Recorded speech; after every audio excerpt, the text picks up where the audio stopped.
County Public Library. Welcome to Tuesday Crafternoon.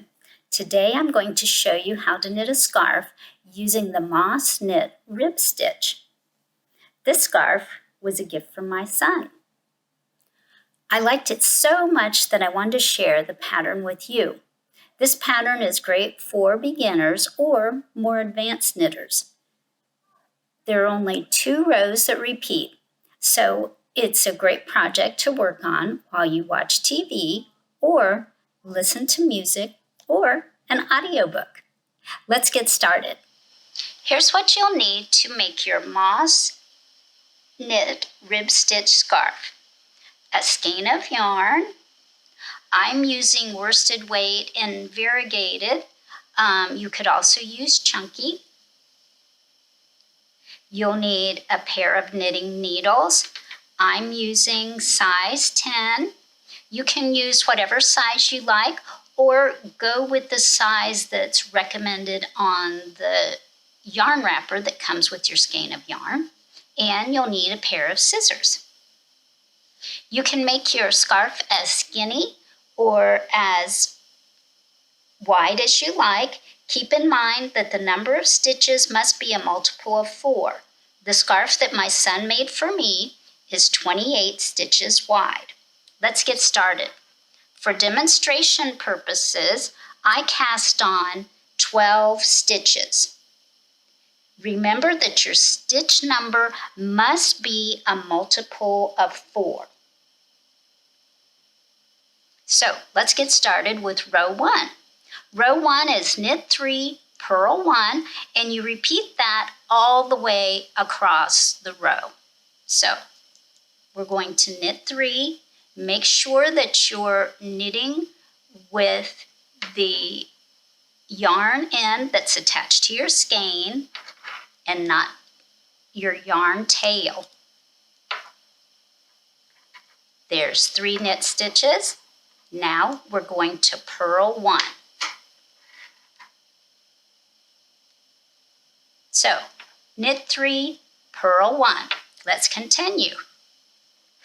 Knit 1, 2, 3, purl 1,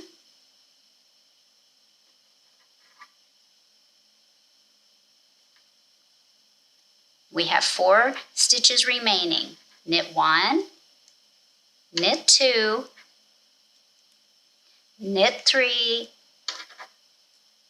purl 1.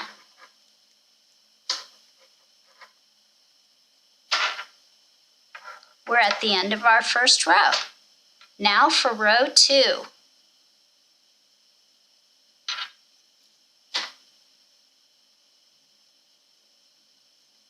For row 2, we're going to knit 2, purl 1, knit 1.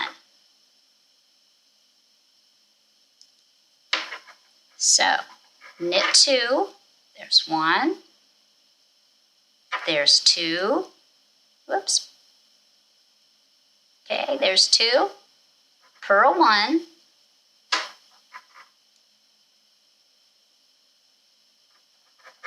and knit 1. So, knit 2, purl 1, knit 1. Let's finish our row. Knit 2, 1, 2, purl 1, knit 1. We have 4 stitches remaining in our second row. So we're going to knit 1, knit 2, purl 1, and knit 1. Now we're on our third row. In our third row, we'll repeat row 1. In our fourth row, we'll repeat row 2. And that's all that there is to it. You just repeat rows 1 and 2 until your scarf is the desired length. You cast off and You can add some fringe to make your scarf extra pretty. And if you take a break from your knitting and you can't remember if you're on the front or the back, your tail, your beginning tail here, which is on the right side of my knitting right now, this means this is the front. So if you get confused, just look to see where that yarn end, that yarn tail is. If it's on your right, you're working on the front. If it's on the left, then you're on the back. I hope you like this pattern. Thanks for watching. Please take care, and I'll see you next time.